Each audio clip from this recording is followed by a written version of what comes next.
Well, good morning, friends. I hope everybody is doing well on such a beautiful day as it is right here in New Mexico. And without any further ado, I'm going to get into my in-depth review on Pietta's 1860 Army Old Silver.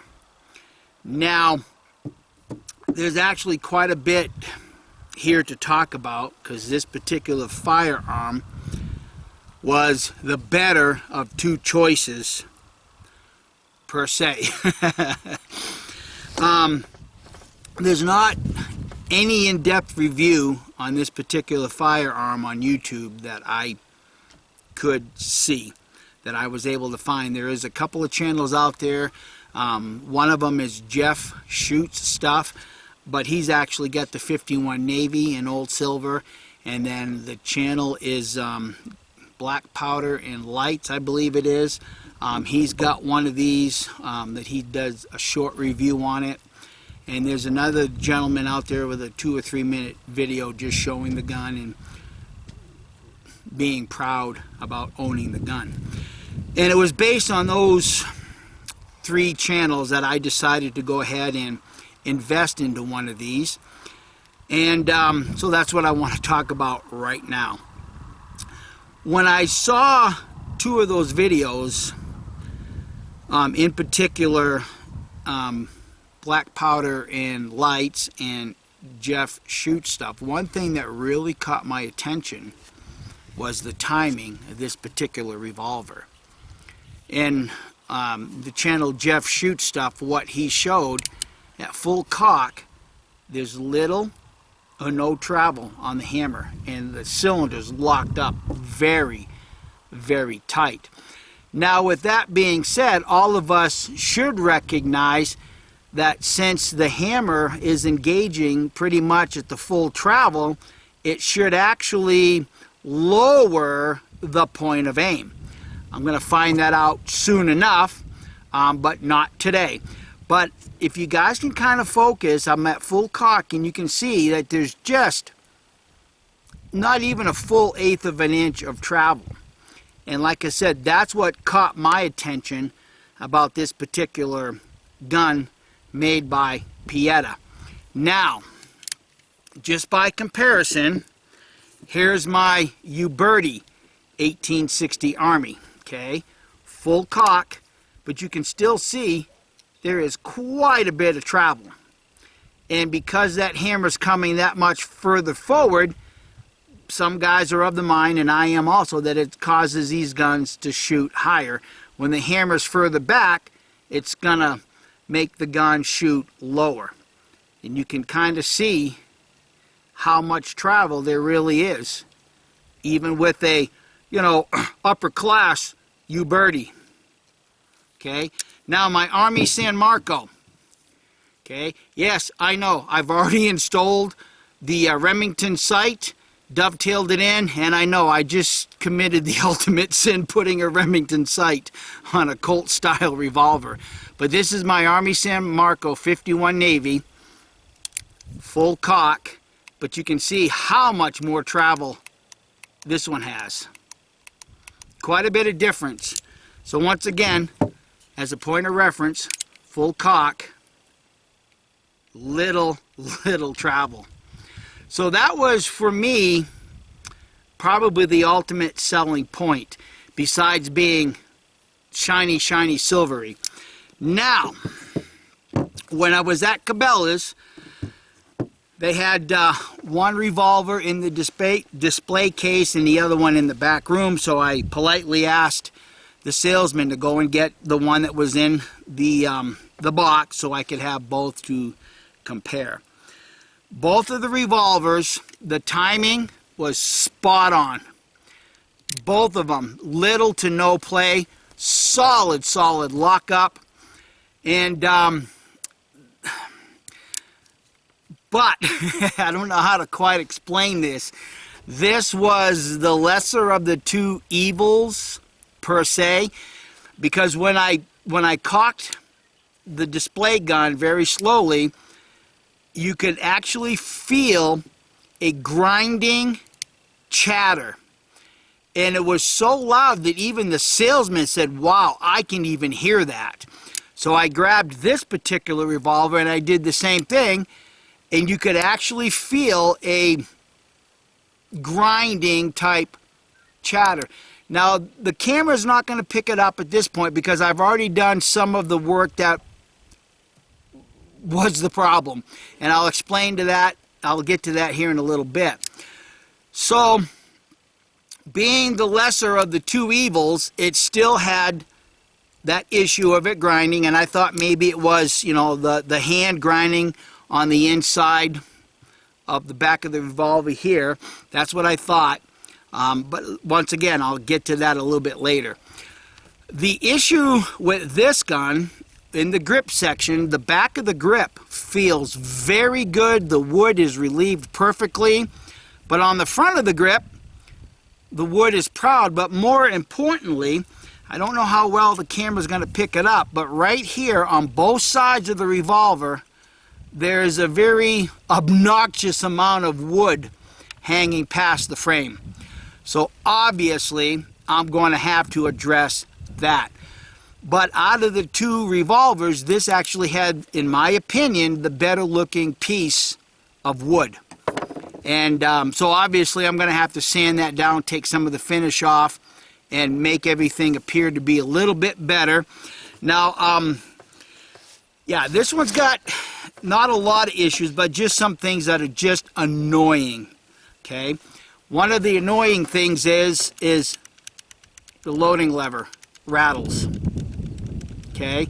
But the more better gun, the Uberti, does the same thing. Now, before anybody says anything, on this particular gun, I have already moved the front dovetail forward several thousandths. I don't remember what it is. And then I've taken, let me get around to the front of the camera if you can see it. I've actually opened or, you know, filed the dovetail forward to make this lever tighter. And if you can see, I don't know how well the camera's picking it up, but once I got the proper fitting to get rid of most of that annoying noise, I've actually peened it back in place. And I don't know how well the camera can pick it up, but if you can, and if the camera is picking it up, you can see that I've actually peened this back in place. So I'm going to have to do that with this Pietta revolver also, because when I look at it all the way back and looking at how much of that front catch is on the dovetail, I can very easily see within a few shots the latch falling down. Okay, so that's, you know, there again, it's all in the details, isn't it? And I guess all I can say is it is what it is. Now, having been a mechanic 14 years in the rental equipment industry, I became very familiar with certain types of metals and things like that. Now, I'll tell you, the frame, the trigger guard, and the back strap are cast.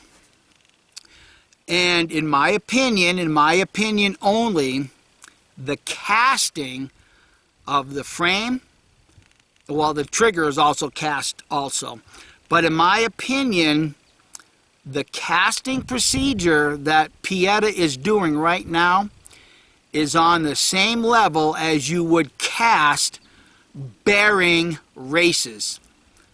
So you have a bearing that goes round and round and round. Well, that race is actually cast, and then it's, you know, machined down to the tolerance you actually need. Now, having been the mechanic and having dealt with broken and fractured races, I know what the internal of the casting would look like. And in my opinion, and once again, my opinion only, the casting is absolutely on par with what one would cast high, you know, high wearing, high bearing surface. Okay. Now, knowing a little bit about casting, you know, you can actually see that these parts were well gated. And what I mean by that is when you do your casting, you have to have gates so that when you pour the molten metal will get into the mold in such a way that it evenly spreads out. And knowing, or at least assuming, that this is the same procedure, the metal that they're using would be a very high strength tensile-wise and a very hard wearing surface. And when I feel the surface on this gun, that's exactly what it feels like to me. Now, having said that, I'm also very well aware that machining parts with that type of metal tends to wear out your cutting bits a lot quicker. And this is where I think, personally, having a son that is a certified machinist, how Pietta may be doing more machining with their bits than what one would think they're doing. Because this is such a hard surface, your cutting bits are going to wear out sooner and your tolerances are going to change. Now, before I go any further, I want to backtrack just a little bit.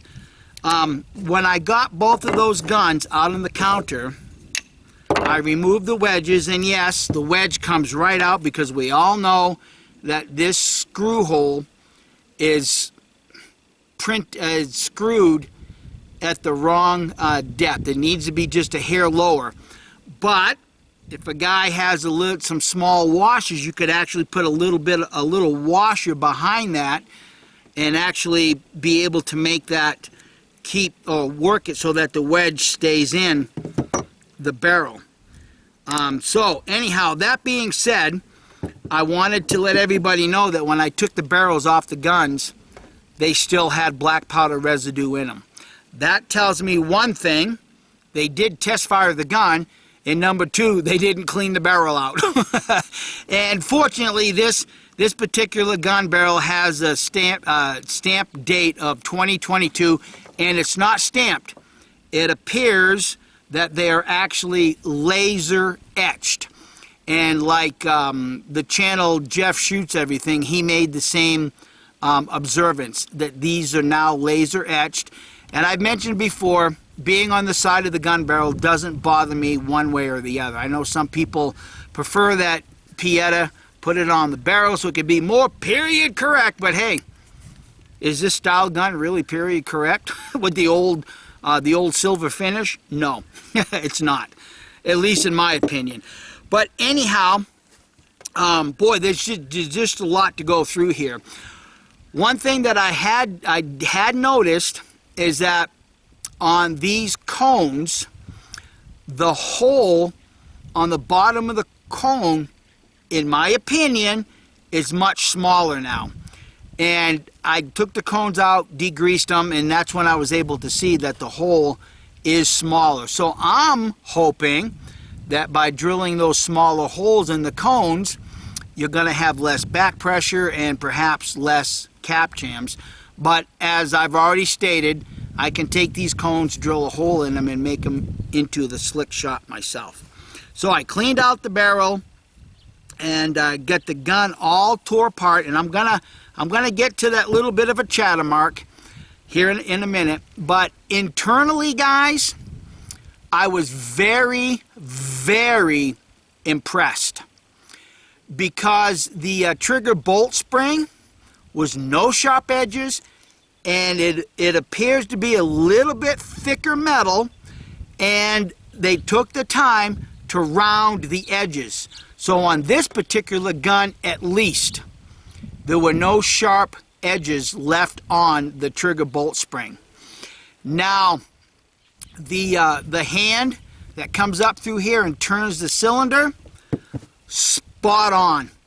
It looks like, and here again, I've got to make mention, that, in my opinion, the hand looks like it was cast with a much, much, much better quality metal. And you could actually see that by inspecting the hand and looking at what they did to remove some metal to make the timing perfect. So in my opinion, the internal parts and even the trigger, same thing, a much, much, much better cast, which would help me get to the point that on this particular model, they've upgraded their casting procedure.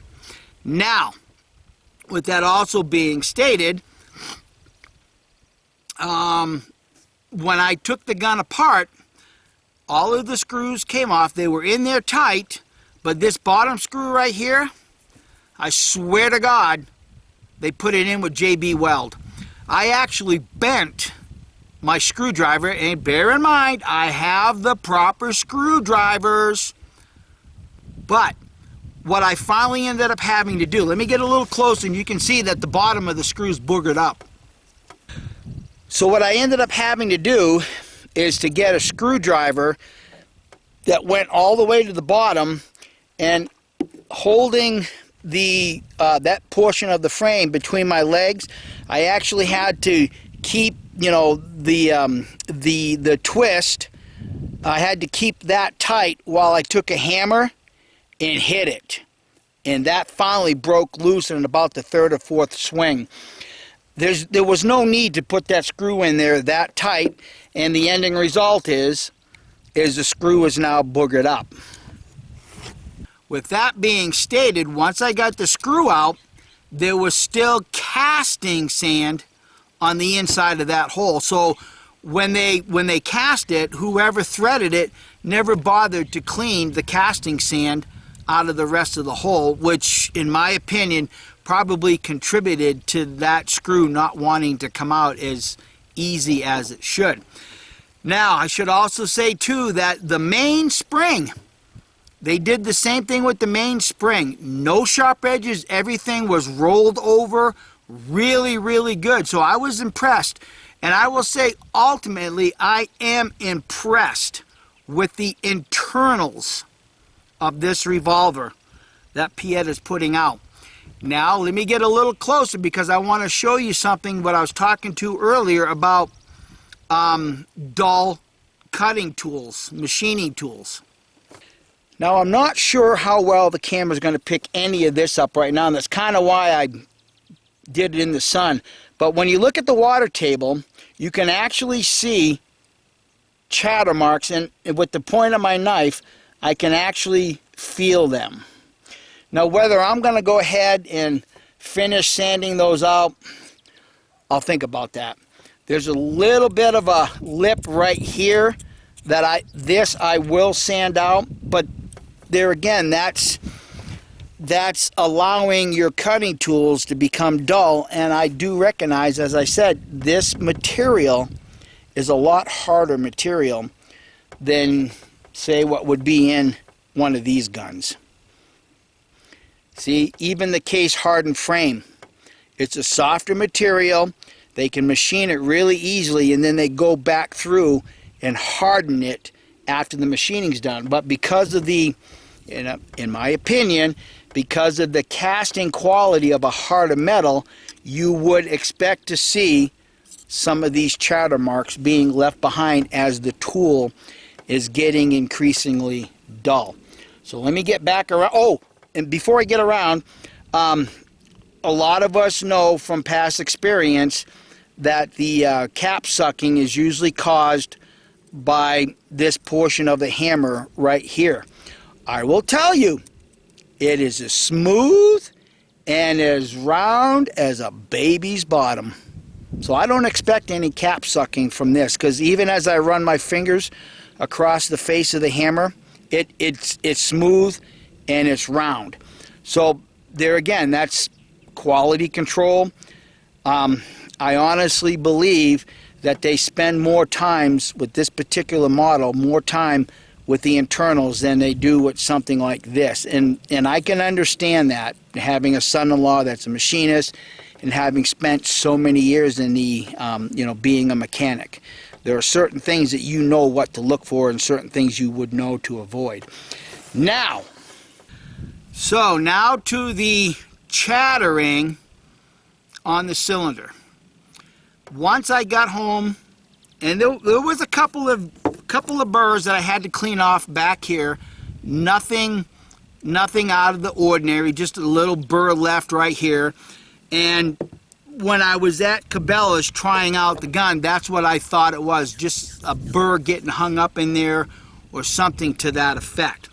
So I got the gun home, got it all torn down, got it deburred, and even the channel that the hand rides in right here on the inside of the frame, very, very clean. No burrs, no nothing.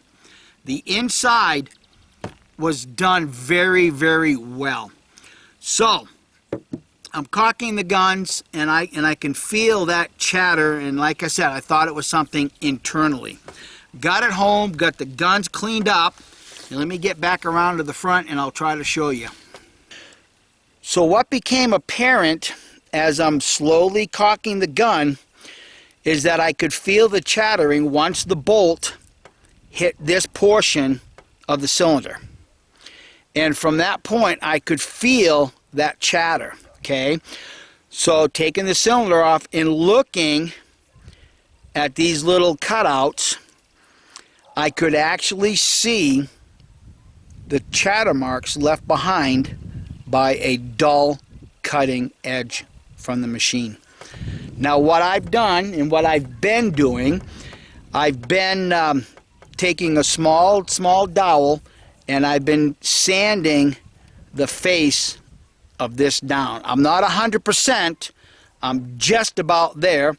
So I'm going to work on that again a little bit today.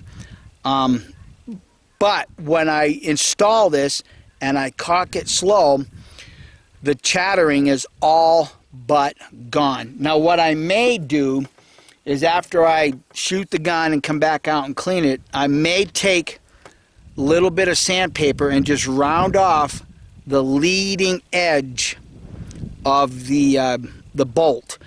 I'm not going to take off too much, because if I take off too much, and in fact looking at it in the sun right here right now in the direct sunlight, I can actually see that edge is just rounded off. It's not square, it's just rounded off.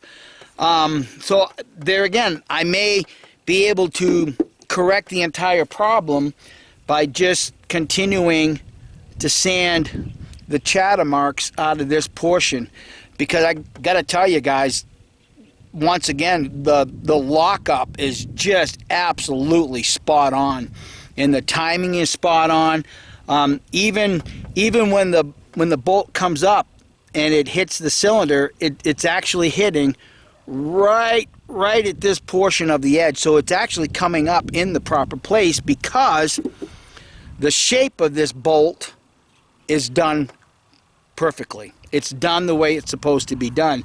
And if you can kind of look, I don't know how much you can see, but even the taper and the angle on the bolt is spot on. So with all of that being said, let me get around to the front here.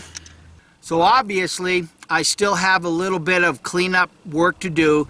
There are a few little micro scratches on the barrel.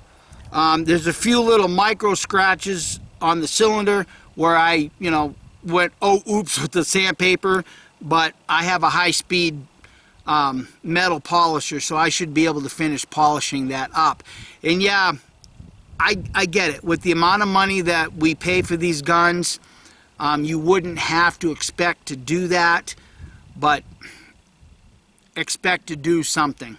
Just expect to do something. In fact, while I was there at Cabela's, I looked at a Uberti 1873 4-inch revolver that shot the 45 long Colt. That was up almost about 750 bucks. 1.5 times more than this, actually. Just about. But anyhow, I know I have to do some some little bit of tinkering with it, and as far as the feeling, the grinding, at that point, just little or nothing. And here again, on the first gun that was in the display case, even the salesman said that he could hear the grinding. And this one, just barely. So I've got a little bit more finish sanding to do. I'll end up finishing it with a 1200 grit. So I'm anxious to see how this thing shoots. Looking down the barrel, it looks like it's got maybe a 1 in 30 twist. It's got a very slow twist. So I'm gonna, obviously load it up at some point. This week is supposed to be pretty nice weather-wise, 70, 75 degrees. Of course, the breeze is just a common occurrence here. And the other thing that I might do, let me just come around here and show you here real quick, because this is something that I might do with my Dremel tool.